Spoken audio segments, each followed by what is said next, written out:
uyu mwaka turimo w'ibihumbi 2020 ushira ibihumbi 2022 dufise ihangiro ryo gutororokanya imiliyaridi 1,194 n'ibice bibiri. Ni ihangiro twizeye kuzoshikako uravye ayo tumaze gutororokanya muri aya mezi 5 ya mbere y'umwaka. No kuvuga kuva kwigenekerezo rya mbere mu kakaro gushika kwigenekerezo rya 30 gitugutu ibihumbi 2021 nayo akabashika imiliyaridi 530 n'uduce 35 z'amarundi. No kuvuga ko tugeze ku bice kwijana 44 ryari yitezwe muri uyu mwaka. Iteka n'akanyamuneza ntangere mu Kigobe. Kuri uyu munsi turamutse dutanguza ku mugaragaro ibikorwa bijanye no guhimbaza ku ncuro ya 6 umunsi wahariwe umutangakori.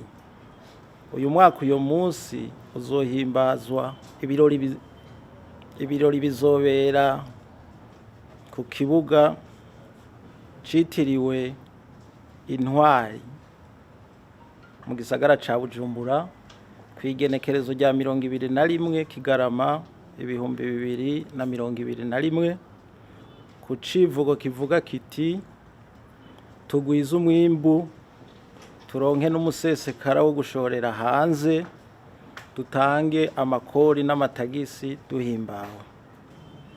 Ni kuki twatoye ico civugo? Nuko naho dushorera hanze ibitari bike, ivyo dukura hanze biracaruta ivyo dushorerayo kuburyo ibiharuro bitwereka yuko twari tugeze ku miliyaridi 394 n'ibice 95 mu mezi 5 ya mbere y'umwaka w'ibihumbi 2020. Ni mu ntumbero yo guhindura ibintu no guteza imbere ibikorwa byo gushorera mu mahanga. Ikigobe gifatikanije n'izindi nzego dusanzwe dukorana cashinze uburyo carashizeho urubuga rwo kumenyekanisha amakuru ajanye n'urudandazwa mu Burundi, nago rukaba ruri kwitwa canke abashaka